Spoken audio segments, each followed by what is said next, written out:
Amen. Thank you, Lord. So, of course, bago po natin patayin ang ating magandang guest speaker for today, so, syempre po, kailangan natin siya ng ipakilala po muna. Diba? So, she's graduated and Master of Theology po as cum laude. Wow! Papalakpak natin, Lord! And this was ordained as pastor since February 2024. Tama po ba? So, after po ng graduation yon, and then at the same time, na-ordain na po kayo as pastora. Okay, so palagpakan po natin ng Panginoon ang sabi ko ni Lord. Before only handling this thing for greatness, only Bible study, but now, since then, by the grace of God, this then for the greatness church is now a church. Amen, palagpakan po natin ang Panginoon. And then, alam niyo po, nung nasa ibang church po kami, isa po siya sa mga leader ko sa Bible study. And sa totoo lang po talagang nakaka-amaze po siya dahil napakahusay niya po mag-pray. And then, alam ko po yung history niya before, and truly that God is so good dahil talaga po nandito po siya ngayon, truly na nag-commit, nag-surrender to Lord, and now ngayon po nagpapagamit na po siya. And now, tawagan na po natin. And then, siya po ay patuloy nag-aaral pala for masteral. Opo, sa ngayon po. So, tawagan na po natin, hindi na po natin patagalin ang ating mabuti at mabait at magandang Pastora Emerlyn from the greatest, distant greatest church. Amen.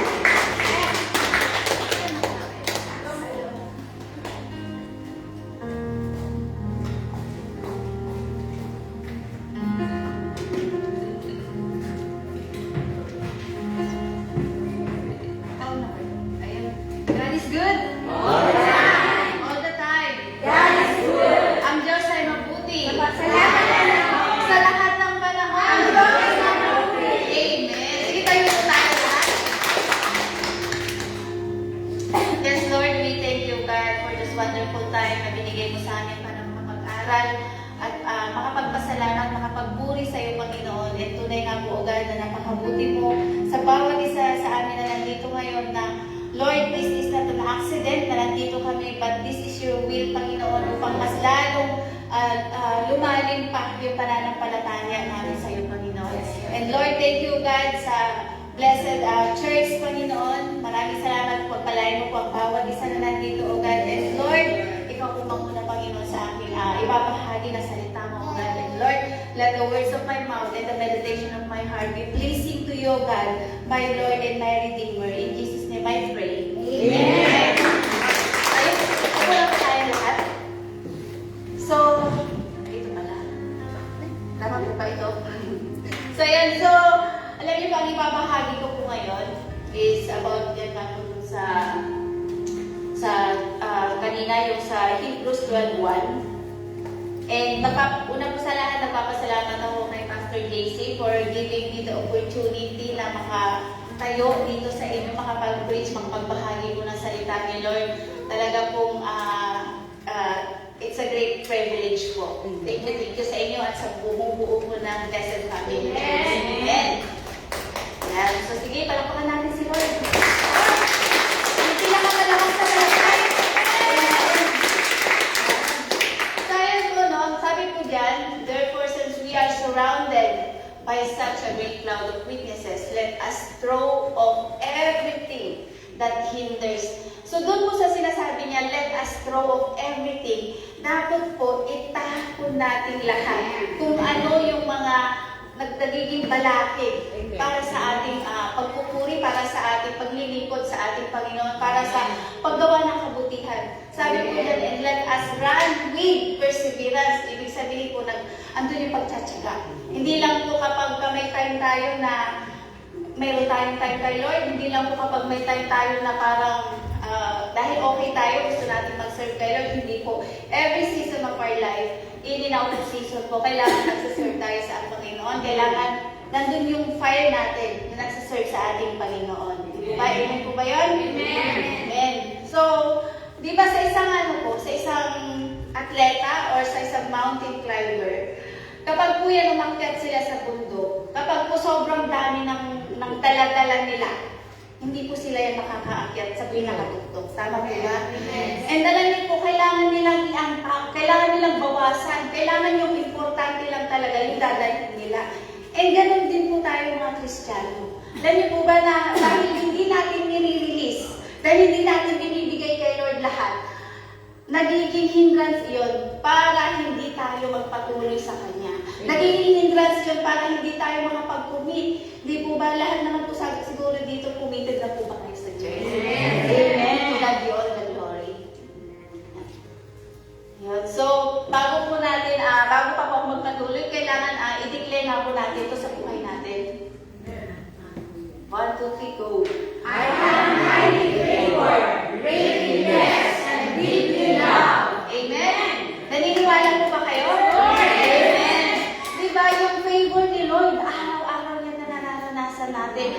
Yung pagpapala, alam mo yung kalakasan natin na magtrabaho, binibigay po yan ng ating Panginoon, and deeply love. Dahil deeply love, yung pagmamahal ng Panginoon sa atin, hindi po nagbabago. Nandyan po lagi yung kanyang pagmamahal sa atin. Amen po? Amen. Amen. So sige, pagpatuloy po natin. Yan.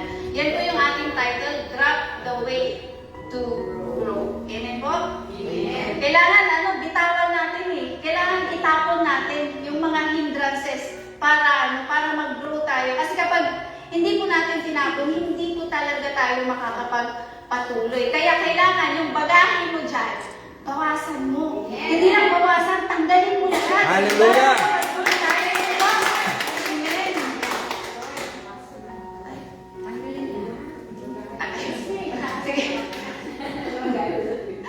Sige, yan yun yung kanina. Let us throw off everything that hinders us. Ayun. Sumobra naman. Bakit ganito po? Yan. Yan po yung topic natin. Letting go of what weakens our faith. Di po ba? Kasi ang gusto po natin, nag-i-increase yung faith natin. Hindi po yung habang tumatagal tayo na nag-church, habang na nagkakaroon tayo ng relationship kay Lord, bumababa din yung pananampalataya natin. Di ba? All the more po na dapat mag-increase yung pananampalataya natin. Kasi yun po yung yung hiling ng mga disciples ni Jesus Christ noon. Di ba? Sabi nila, Jesus, increase our faith. Rabbi, increase our faith. Kaya yun po dapat din yung gawin natin na mag-increase yung pananampalataya natin sa ating Panginoon. Amen? Amen. So, ang first first point,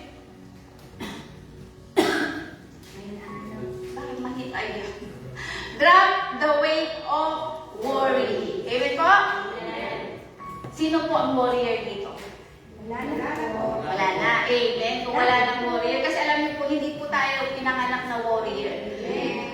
Kaya po tayo nag-worry. Kasi natutunan na lang po natin yan dahil sa buhay natin. Di po ba? And alam niyo po, ayaw ni Lord na nag-worry po tayo. Bakit? Di ba? Kasi kapag nag-worry po tayo, parang hindi tayo nagtitiwala na mayroon po talaga tayong Panginoon. Di ba? Kasi, alam niyo po, hindi pwedeng magsabay yung nagtitiwala ako kay Lord, pero grabe naman yung pag-aalala mo. Di ba? Hindi ka talaga nagtitiwala kay Lord noon, di ba? Kasi kagaya ngayon, ang daming nangyayari sa Pilipinas. Di ba? Ang daming, yung gas, yung gasoline, di ba? Taas, baba. Tapos yung mga makikita mo, naglalakad na lang yung mga tao. Alam mo yung may tutulong natin sa kanila talaga is prayer, di po ba? And kung tayo po nag-aalala, paano po kikilos ang Panginoon? Di po ba ayaw ni Lord na tayo ay nag-aalala? Ang gusto niya, magtiwala tayo ng buong puso sa Kanya. Amen po? Di ba sabi mo sa Proverbs 3, 5, and 6? Trust in the Lord with all your heart. Hindi po sinabing half-hearted, di ba? Sinabi po, all your heart. So, ibig pa sabihin nun, ibigay natin lahat sa ating Panginoon. Lean not on your own understanding. Bagkos, si Lord po dapat yung mag-lead sa atin. Amen? Yan. Worry steals your peace. It makes you live in tomorrow instead of trusting God today. Worry changes nothing except your joy. Tama po? Di ba? Kapag nag-worry po tayo, wala tayong kapayapaan. Di ba? Nasubukan niyo na po ba yung matulog kayo sa gabi? Tapos pagising nyo, parang hindi kayo natulog dahil sa pag-aalala. And, di ba? May nangyari ba? Di ba wala? Tapos pagising mo, broke ka. Pagising mo, wala kang kapayapaan. Tapos ang tanong ko, may nangyari ba sa pag-aalala mo? Wala. Nabago ba yung sitwasyon? Hindi rin. Di po ba? Kaya nga po sabi, trust God with all your heart. Trust in God today and forever. Di po ba? Kasi kung yung worry talaga, ano po yan? Nawawala yung joy natin, pati yung pagsaserve natin kay Lord. Minsan sasabihin natin, Lord, ba't ganito yung buhay ko? Kasi kaya hindi mo binibigay lahat sa ating Panginoon. Dapat bigay mo fully sa ating Panginoon. Amen po? Amen. Yun. Sa Matthew 6:33, sabi po dyan, therefore, yan po ang nagsalita ay ang ating Panginoong Jesus mismo. Di po ba? Therefore, do not worry about tomorrow. For tomorrow will worry about itself. Each day has enough trouble of its own. Alam niyo po ang sinasabi po dyan ng Panginoon, kung ano yung ngayon, yun lang po yung problemahin natin. Huwag na po natin problemahin yung kinabukasan, hindi pa ka binibigay ni Lord yung kinabukasan, pinoproblema mo na, di ba? Pinapangunahan mo na siya. Dapat hindi po natin pangunahan ng ating Panginoon. Dapat ipagkatiwala natin lahat sa Kanya. Kasi po, kahit mag-worry tayo ng ilang oras ng magdamagan, alam niyo po, hindi hahaba ang buhay natin. Bagkos, lalo pa po siyang magiging shorten, di ba? Maikli yung buhay po natin. Kasi lagi kang nag-worry, di ba? Yes. Yan, hindi naman pa. Yun. Worry tries to carry a day God hasn't given you yet. Yan nga po yung sinasabi ko na wino-worry mo na, hindi pa man nangyayari. Di ba? Mas lalo po sa ating mga magulang. Di ba? Yung mga anak natin, wino-worry mo na, Lord, ano pa magiging buhay ng anak ko? Ganito, di ba? Ba't mo wino-worry agad yung magiging buhay ng anak mo? Ang i-worry mo lang yung ngayon. Di ba? Yung ngayon lang. Huwag natin pangunahan si Lord kasi si Lord, siya ang bahala sa atin. Pagka ibinigay mo na lahat sa Kanya, si Lord ang kikilos. Amen po. Di ba? Kaya po, huwag natin, yun. Yan, sa Philippians 4:6-7, sabi po dyan, do not be anxious about anything. Diba? Sabi po, do not be anxious about anything. Huwag kang mabalisa sa kahit ano pa man. But in every situation, by prayer and petition, with thanksgiving, ito po yung pinakamatindi dito, present your request to God. Pinipresent ba natin kay Lord? Binibigay ba natin lahat kay Lord? Diba kasi may command po dyan eh. Present your request to God. Ang command niya, do not be anxious about anything. Diba? Sa NLT nga, do not worry about anything. Instead, pray about everything. Sabi ko dun. Diba? Thanks God. Diba? Sabi niya, maging magpapasalamat din tayo kahit ano pa yung sitwasyon natin. Kasi po, di ba sabi rin po sa James 1:2 na consider it pure joy. Di ba sabi ko nga, Lord, paano ko i-consider na pure joy ito kung grabe naman itong pinagdadaanan ko, di ba? Pero, alam niyo po kasi consider it pure joy. Bakit? Kasama mo si Lord in every step of the way. Po? Di ba? Kasama natin ang ating Panginoon. And sabi po dyan, ang promise po ng Panginoon, kapag ka binigay mo lahat sa ating Lord, ano sabi? And the peace of God, which transcends all understanding, will guard your heart and your mind in Christ Jesus. Alam niyo po, anak tayo ng Diyos. Amen. Kaya naman po, i-guard natin yung ating mga puso. And you can also guard your heart sa Kanyang mga salita. Amen po? Amen. Pag hindi po natin ang alam ang salita ni Lord, paano natin mag-guardian yung puso natin? And above all, sabi po ng ating Panginoon, guard your heart. Hindi po sinabi na guard your family, guard your husband. Hindi po. Ang sabi po ng Panginoon, guard your heart. Kaya naman po, yun po yung sundin natin. Yung ating puso. Amen po ba? Amen. Kasi kung ano po yung nilalaman ng puso nyo, yun po talaga ang malabas sa atin. Di ba? Amen? So prayer exchanges your worry for God's peace. Gusto po natin ng kapayapaan, di ba? Yes. And ano po sabi ni Lord sa John 14:27? na mai-enjoy mo lang ang aking kapayapaan kung hindi ka mabuworry. Di po ba? So, sundin po natin kung ano yung gusto ni Lord para sa atin. Kasi po, nandyan siya. Dapat po, highly aware tayo na si Lord kasama natin in every step of the way. Amen? Amen. Yan. So, when worry comes, pray and give it to God. Refuse to carry what He never asked you to carry. Tama nga? Di ba?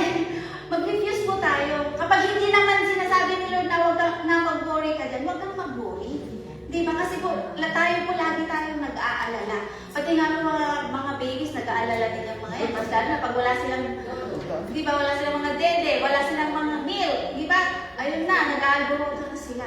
So, mas lalo na tayo po ay mga adult na. Dapat nga po hindi tayo pakitaan ng gano'n, di ba? Kasi tayo po yung model ng ating mga anak. Amen? Amen. Yan. So, when worry comes, pray and give it to God. Ano po sabi sa 1 Peter 5:7? Di po ba? Give your worries in cares to the Lord because He cares for you. Amen po? Amen. Diba na ang ganda po ng promise ni Lord? He cares for you. Nagmamalasakit siya sa atin lahat. Nagmamalasakit ng ating Panginoon sa atin. Bakit? Mahal na mahal niya tayo. Amen po? Amen. Kung yung anak niya hindi niya pinagkait sa atin, pagkakaiba niya yung mga prayers po natin. Amen po? Yun nga lang po, may mga prayer po tayo na unanswered. Bakit? Kasi it's not according to His will. Di po ba hindi po niya kalooban pa? And wag po tayo magtampo kay Lord. Di ba? Kasi minsan yun yung isang na, Lord, hindi mo naman ako, pinabayaan naman ako dito, di ba? Pero hindi po. Si Lord lagi siyang nandyan. At mas alam niya kung ano ang makakabuti para sa ating lahat. Amen? Amen! Yan, pangalawa. Drop the weight of negative words. Diba? Amen po? Amen. Sino po yung mga dati nagmumura? Sino yung... Bumalik na. Sino po yung mga dati? Diba yung... Kahit po ako, alam niyo po dati, ako marunong din po ako magmura dati. As in talagang, pero nung naging Kristiyano na tayo, Lord, sabi ko, napakasama pala ng bibig ko. Sabi ko kasi, grabe pala yung pagmumura ko, di ba? Pero, alam niyo po, si Lord kasi, unti-unti niya tayong babaguhin. Amen. Di ba? Nandun yung transformation. Pero kahit na nagsisimba ka at wala pa rin transformation sa'yo, may problema. Di ba? May problema sa relationship sa ating Panginoon. Pero lahat tayo, binabago araw-araw ng araw. Amen. Yan, your words shape your life. When you constantly speak defeat, you are building a prison with your own mouth. Di ba? Ikaw mismo ang gumagawa ng prison cell mo dahil sa pananalita mo. Di po ba? Negative words drag you down and limit what God can do through you. Di po ba? Tama po ba? Di ba kasi kung ano yung lumalabas, kung sasabihin mo lagi dito yung constantly speak defeat, kasi hindi ko kaya to eh. Di ba? Kasi maliit lang kasi yung sahod ko eh. Yun yung lagi mong sinasabi. Kasi itong anak ko kasi ang tigas-tigas ng ulo. Alam niyo po, kapag yun lagi yung sinasabi natin, yun po talaga yung aking pinaniniwalaan. At nakikita mo talaga na yung anak mo, mas lalo tumitigas ang ulo kasi yun yung dinideclare mo. Yun yung sinasabi mo. Kaya naman po, drop the weight of negative words. Huwag na po natin gawin yun. Mas ang po natin, ang i-declare po natin, or ang bitawan po natin mga salita, ay salita ng Panginoon. Amen. Di ba? Kapag sinabi ko, hindi ko kaya to, hindi ko kaya talaga to. Di ba? Alam niyo po dapat ang sabihin natin, Philippians 4:13. Di ba? I can do all things through Christ who gives me strength. Di po ba? Eh, pag sinabi mo, Lord, wala talaga akong pera, anong gagawin ko? Bakit wala akong pera? Di ba? Sinisisi pa natin si Lord. Pero ano po sabi ni Lord? Di po ba? God can provide all our needs. Di po ba? According to His riches. Yun po. Yun po dapat yung gawin natin. Maniwala po tayo. Gamitin po natin ang salita ng Panginoon. Huwag lang po natin itago sa puso natin. I-declare po natin yan sa buhay natin. Pati sa ating mga anak. Amen po. Amen. Yun po ang gawin natin kasi po, ang salita ni Lord may power. Amen po. Amen. Naniniwala po kayo na may power sa Lord. Amen. Sa Proverbs 18:21, ano po sabi dyan? Death and life are in the power of the tongue, and those who love it will eat its fruit. Amen po? Amen. So yung kapag ang ini-speak natin lagi is death. Alam niyo po, pati kitang-kita po yan, nag-iiksod po talaga sa mukha natin. Kapag laging parang defeated ka sa lahat ng bagay, alam niyo po nakikita sa mukha natin. Kumbaga, sabi kasi dyan, and those who love it will eat its fruit. So, ibig sabihin po niya na may consequence. Bawat salita na binaybitawan po natin. At hindi po tayo makakapagtalo kay Lord. Hindi po natin sasabihin na, Lord, wala naman ako sinabing ganun. Hindi. Dapat po, alam natin, yung limitasyon natin sa pagsasalita. At kung alam mo naman na hindi rin maganda yung sasabihin mo, better not to talk. Di po ba? Less talk, less mistake. Amen. No talk, no mistake.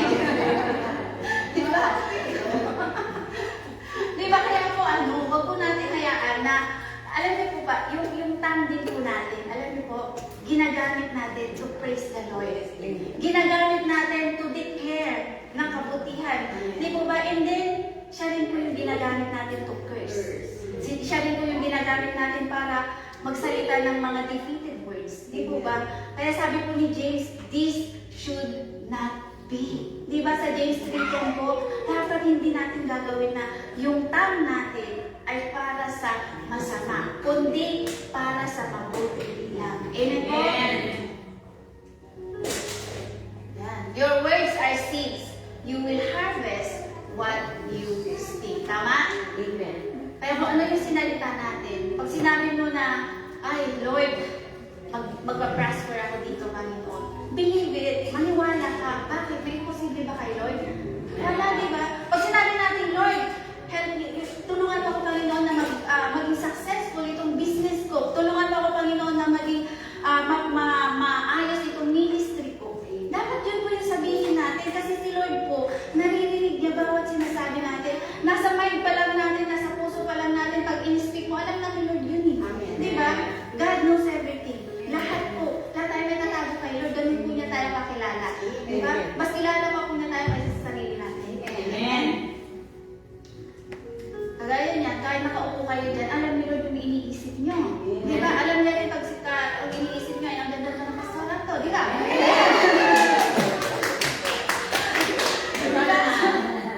Kaya, wala po tayo may tatago sa atin ngayon. Sa Ephesians 4:20, sabi po dyan, do not let any unwholesome talk come out of your mouth, but only what is helpful for building others up according to their needs, that it may benefit those who listen.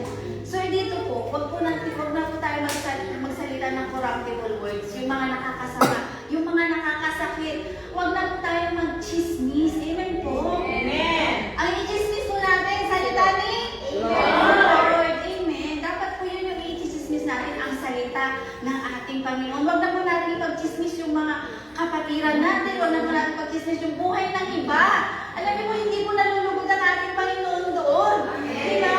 Ang i-chismis po natin, salita ng ating Panginoon. Kasi lalo po dyan, sabi niya, do not let any unwholesome talk come out of your mouths. Diba? Only what is helpful. Kung ano lang po yung nakaka-encourage, kung ano lang po yung nakaka-pagpalakas sa iba, yun lang po yung sabihin natin. Kapag alam mo na nakakasakit yung sasabihin mo, huwag mo nang ituloy. Pwede rin po natin i-correct yung isang tao, but then, in a nice way. Hindi po yung yung grabe na yung nananalita mo sa kanya. Di ba kahit sa anak natin, ayaw naman natin na pagsalitaan natin sila ng masama, di ba? Ang gusto natin talaga maunawaan nila kung bakit sila napapalo, kung bakit sila, yung bakit matigas ang ulo nila, bakit natin sila kinukorek. Di ba? Ganun din po sa mga kapatiran. Maging pagpapala po tayo. Huwag po tayo maging slanderous. Huwag po tayong pagmulan ng kasamaan or ng hindi magandang mga salita. Amen po? Amen. Kasi si Lord po binabantayan niya bawat bibig, bawat po salita natin. Amen po yun? Amen. Diba? So, according to their needs, that it may benefit those who listen. Amen. Kagaya po nito, nag-speak po tayo ng salita ni Lord at nagbe-benefit po kayo doon. Amen po? Para sa akin, nagbe-benefit din po ako habang nagsasalita ako sa inyo. ako din po napapalakas. Yun po yung gawin natin. Amen? Amen. Words are never neutral. They either build up or tear down. Amen? Di ba?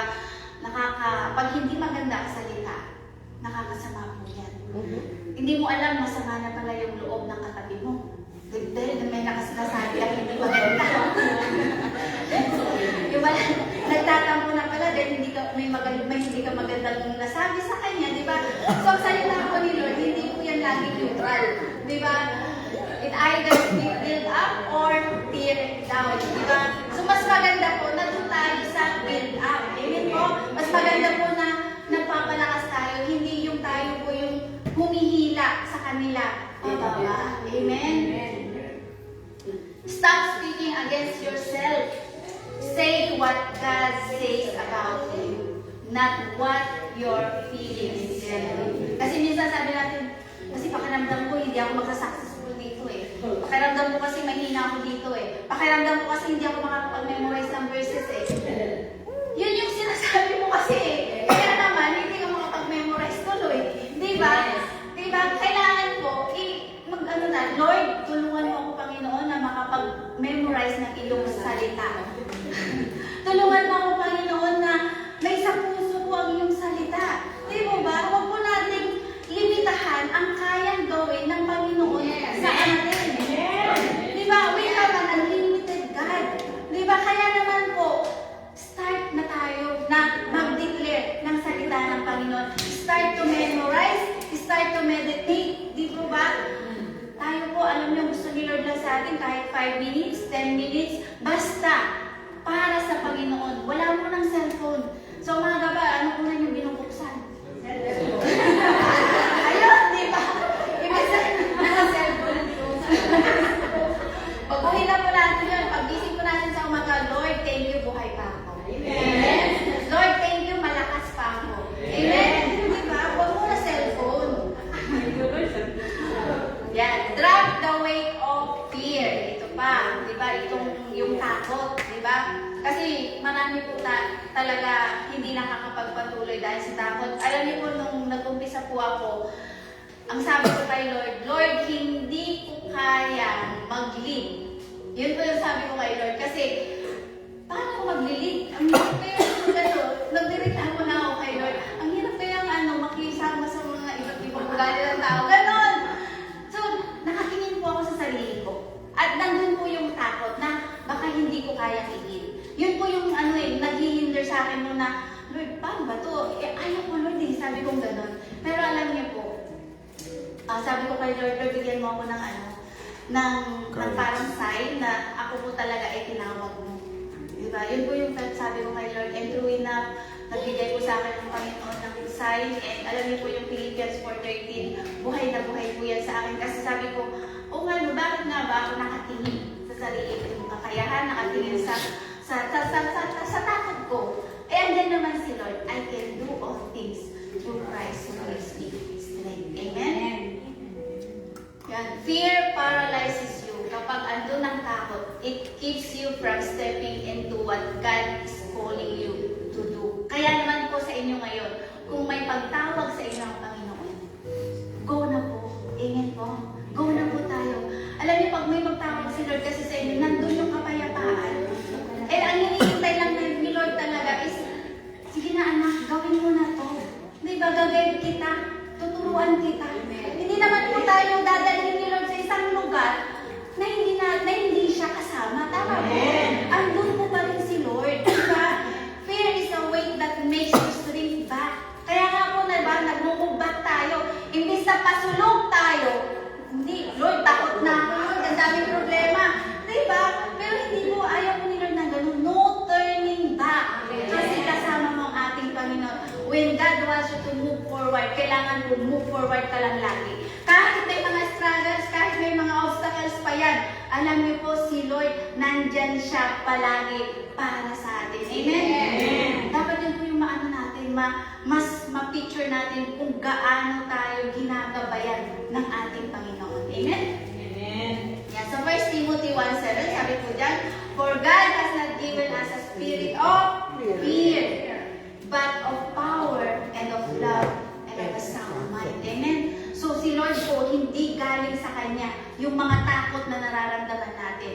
Galing po yan sa, alam niyo po, kalaban, di po ba? Mas bumubulong din po siya, oy, hindi mo kaya yan, huwag kang pumunta dyan. Di ba? Pero minsan po mas, may tagumpar kasi minsan eh. Di ba? Tinatawag ka ng Panginoon, pero mayroon din pagtawag sa kabila. And ano po, mas lalo po nating sundin dapat ang ating Panginoon. Dapat ma-recognize po natin kung ano, yung boses ng ating Panginoon. Amen po? Amen. Fear is not from God. He gave us power, not cowardice. Ano po yung cowardice? Hindi katuwagan ang binigay sa atin ng Panginoon, kundi kapangyarihan. Amen po? Amen. Bakit kapangyarihan? Kasi po, anak na tayo ng ating Panginoon. Amen po? Di ba parang minsan sinasabi natin kasi ng, ay hindi ko kaya to, grabe naman itong problema to na nararanasan ko ngayon. Pwede ba masabihin natin na, Lord, anak mo ako. Hindi mo ako pababayaan sa sitwasyon ko dito. Amen po? Kahit anong sitwasyon pa yan, si Lord lagi siyang nandyan. At ang gusto lang talaga ng Panginoon, yung pagtawag mo sa Kanya. Amen po? Sabi po sa Psalms 56:3, napaka-konti lang po ng verse na ito. Alam niyo po ang sabi doon, when I am afraid, I will put my trust in you. Amen. Dahil po, ibigay po natin yung pagtitiwala sa ating Panginoon. Amen po? Amen. Sabi pa, commit your way to the Lord. Trust Him and He will act. Ngayon, kapag binigay mo na kay Lord, tapos binalikan mo pa, paano kikilos ang Panginoon kung hindi mo naman talaga ipinagkatiwala sa Kanya? Di po ba? Kaya naman po, si Lord po, hindi po tayo binigyan ng spirit of fear, kundi power, sound mind, and love. Amen? Amen. Yan.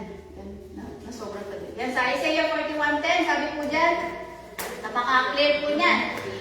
So, do not fear, for I am with you. Do not be dismayed, for I am your God.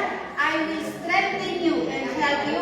I will uphold you with my righteous right hand. Ano po yung command? So, sabi niya, do not fear. Diba? Do not fear. Ano po yung pangako na ating Panginoon dyan? I am with you. Kasama mo ako, anak. Diba? Kayo huwag kang matakot. Mag-step forward ka, kasama mo ako, anak. Eh sabi, do not be dismayed, for pinag-ulit, I am your God. Diba? Andyan pa rin ang ating Panginoon. And sabi niya, I will. Sino kikilos? Si Lord, diba? Hindi po tayo. Diba? I will strengthen you and help you. I will uphold you with my righteous right hand. Ibig kong sabihin, hawak tayo ng ating Panginoon. Alam niyo po ba na 4 na kamay ang nakahawak sa atin? Diba? Ang kamay ng ating Panginoong Diyos Ama at ang kamay ng ating Panginoong Jesus. Sabi nga niya, hindi ko kayo bibitawan. Pero, ang masama kasi minsan, sabi nga, paano kapag nag-jump daw yung tao kapag siya yung bumitaw? Eh yun po, ay may free will kasi tayo, di po ba? But then, mas tignan po natin yung pangako ng Panginoon dito. Do not fear, I am with you. Do not be dismayed, I am your God. Amen? Yun po yung tignan natin mabuti na si Lord, mahal na mahal na mahal tayo. Amen. I will strengthen you. I will uphold you. Sabi, hawak po tayo ng Panginoon. Hindi niya po tayo bibitawan. Amen po? Amen. God never commands us to stop fearing without reminding us that He is with us. Amen? Si Lord, kasama mo siya lagi. In every step of the way, nandyan po ang ating Panginoon. Lord, mahal mo ako, kaya hindi mo ako iiwanan dito. Lord, anak mo ako, kaya Panginoon, hihintayin ko yung pagkilos mo dito. Huwag po tayong kumilos na tayo lang. Kasi minsan, minsan pagka nagkamali pa tayo, sisisihin pa natin si Lord, di ba? Lord, ikaw kasi hindi mo ako ginabayan dito. Parang ganun pa, no? Pero maganda po, kinakausap niyo pa rin po si Lord. Di ba? Kahit na, andun yung paninisip, pero kinakausap mo pa rin ang ating Panginoon. And naintindihan naman po tayo ng ating Panginoon. Amen. Ang importante po, si Lord pa rin yung takbuhan po natin. Yan. Identify one thing God is asking you to do. Ngayon po mga kapatid, yan po, no? Identify one thing God is asking you to do that fear has stopped. So, ano po yung mga bagay na hindi nyo ginawa dahil natakot kayo? Take one small step of obedience. Amen po? So, kayo lang po makakasagot na kung ano po yung mga gustong ipagawa sa inyo ni Lord na hindi nyo po ginawa. Diba? Amen po? Yan. So, last po natin, drop the weight of people pleasing. Diba? Yan, napakano po niyan eh, na minsan, gagawin ko to kasi sinabi ni Pastor. Gagawin ko to dahil para matuwa naman sa akin si Pastor, para matuwa naman yung mga leader ko, yung mga gano'n. Hindi po. Dapat you are doing everything for the Lord. For the Lord. Do it for the Lord. Not for yourself, not for your pastor, not for the leaders, but for the Lord. Amen po? Amen. Kasi alam mo, ang ganda po ng sinabi dun sa yan. Trying to make everyone happy is exhausting. Alam niyo po, na kapag lahat po gusto nating mapasaya, lahat gusto nating mapagsilbihan, lahat gusto nating pagbigyan, alam niyo po, exhausting po yun. Kasi po, wala na eh. Paano ka ba magiging paano mo pa i-please si Lord kung nakatingin ka na doon sa mga tao, di po ba? It divides your loyalty and drains your strength. You cannot live for God's approval and people's approval at the same time. Amen. Hindi po pwedeng gano'n. Hindi po tayo pwedeng mag-serve sa dalawang master. Dapat isa lang po. And it's our God only. Amen po ba yun? Diba? Dapat si Lord lang po yung sinisip natin yung approval niya. Hindi po, dapat isa lang po yung audience natin. Amen po ba yun? Amen. Hindi yung audience na lahat. Kumbaga lahat gusto mong pagbigyan. Alam niyo po kami mga pastors po, kung lahat pagbibigyan namin kayo, kami po yung mahihirapan po talaga. Di po ba? Kami po yung yung panghihina. Pero kung lang po, kailangan po yung pastor din marunong siya kung paano din po talaga gamitin yung time, gamitin ko sino po yung dapat mapagbigyan po. And it's for the Lord always pa rin po. Para po, kumbaga, ginagawa ko ito for the Lord. Ginagawa ko ito for the glory of our God. Hindi po para sa ating pansariling lang. Amen po? Yan, sa Galatians 1:10, sabi po yan ni Apostle Paul, am I now trying to win the approval of human beings or of God? Or I am trying to please people? Sabi niya, if I were still trying to please people, I would not be a servant of Christ. Napakaklaro po, di ba? Na kapag tao ang pinagsilbihan natin, na kapag yung approval ng tao ang sinisik natin, ang hinahanap natin, ano po sabi ni Apostle Paul? I would not be a servant of Christ. Amen po ba? Tanungin mo sa katabi mo, servant of Christ ka nga ba?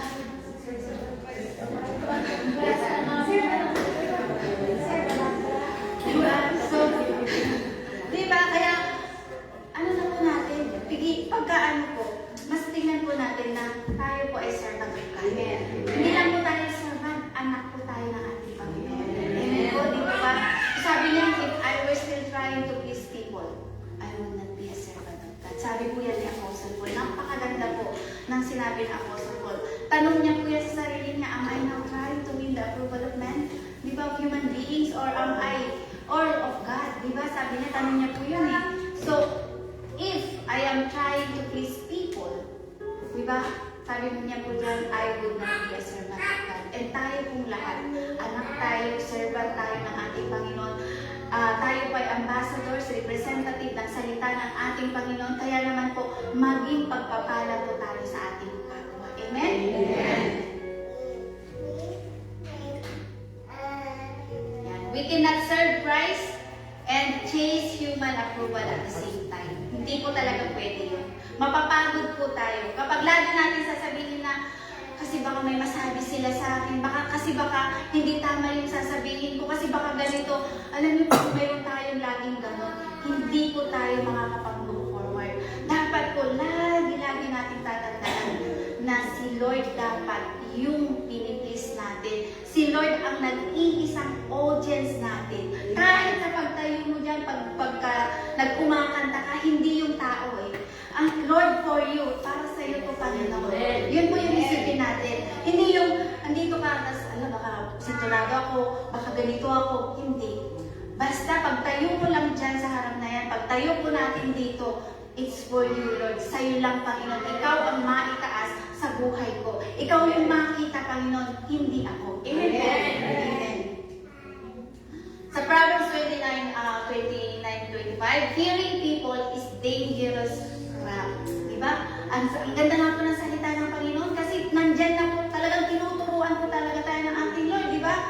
Fearing people is a dangerous trap. But trusting the Lord means safety. Amen po. Amen. Palakpakan natin natin sa Lord. So, huwag po tayo matakot sa tao. Di ba, sabi nga, what man can do to me, di ba? Kung nandyan ang Panginoon sa akin, di ba? Mag-trust po tayo, magtiwala tayo ng buong puso sa ating Panginoon. Siya po ang in control sa lahat. Wala po tayong control. Di po ba? May kontrolado po ba natin yung mga nangyayari sa mga anak natin? Hindi po. Kontrolado po yan lahat ng ating Panginoon. Amen? Amen. Yan. Caring too much about people's opinions is a trap. Trusting God sets you free. Amen po? Kaya naman po, do everything for the Lord. Hindi po para sa human, hindi po para sa mga tao, hindi po sa mga leaders, hindi po para sa mga pastors ninyo, but do it for the Lord. Nag-obey ka kay pastor mo kasi gusto mong maparangalan ng ating Panginoon. Ganun po, hindi po yung laging-lagi po, ang pinaka-top nating priority ay ang ating Panginoon. Amen po? Amen. Amen. Kasi po si Lord, lagi siyang nandyan para sa atin eh. Hindi naman po talaga niya tayo iiwan, di po ba? Amen po ba yun? Amen. Yan. Stop saying yes when God is telling you no. Kasi mayroon tayong mga ganyan na pagkakataon na sinasabi na nga ni Lord na huwag mo nang ituloy yan, anak. Huwag mo nang gawin, mapapahamak ka dyan. Pero tayo, hindi tayo nakikinig sa salita ng Panginoon. Na imbis na hindi ka mapahamak, mapapahamak ka po. Diba? So, stop na. Pagka alam mo hindi, wala kang kapayapaan. Kasi, diba, pag humingi tayo ng wisdom from the Lord, pagka may gagawin po tayo, Lord, bigyan mo po ako ng wisdom dito sa gagawin ko ito. And, ang sabi, kapag nandun po yung nagdadalawang isip ka, nandun po yung wala kang kapayapaan, it's not from the Lord. Dapat po kapag ginawa mo ang isang bagay, nandun yung kapayapaan, nandun yung stable yung mind mo, hindi ka nag-aalala. Kaya po, si Lord, gagabayan po talaga niya tayo. Kasi nasa atin po yung banal na spirito. Amen po? Amen. Lagi po natin pakinggan ang Holy Spirit na nasa atin. Amen? Nagigrig po siya, nalulungkot po siya pagka binabaliwala po natin siya. Tama? Diba? So remember, God's approval is the only one that truly matters. Amen? Sa conclusion po natin, and isa pang verse na po pala, sa Colossians 3:23, di po ba? Whatever you do, work at it with all your heart. Sabi po, di ba? As working for the Lord. Di ba? Not for human masters. Amen po? So, yun po yung tignan po natin talaga lagi na nag-work tayo for the Lord. Hindi po tayo nag-work para sa human masters, but for the Lord. Kasi ganito po yan eh, kapag ginagalang mo, nire-respeto mo yung pastor mo, ibig sabihin, nire-respeto mo ang ating Panginoon. Tama? Kapag minamahal mo yung kapatiran, ibig sabihin kasi nun, minamahal mo din ang ating Panginoon. Ibig sabihin po yung grace ng ating Panginoon, ang siyang nananalaytay mo sa atin. Amen po, binibigyan po tayo ng biyaya ng ating Panginoon para magawa po natin yung mga hindi natin kayang gawin. Amen po ba? Amen. Diba?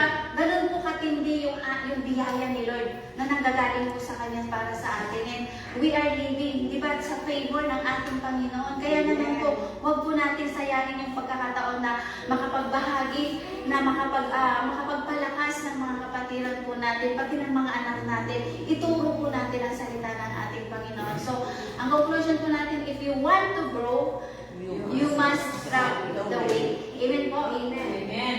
Ano na po natin lahat yun? Tagdalin na po, bitawan na po natin, itapon na po natin lahat. Worry, negative words, fear, and people pleasing are all burdens you were never meant to carry. Let them go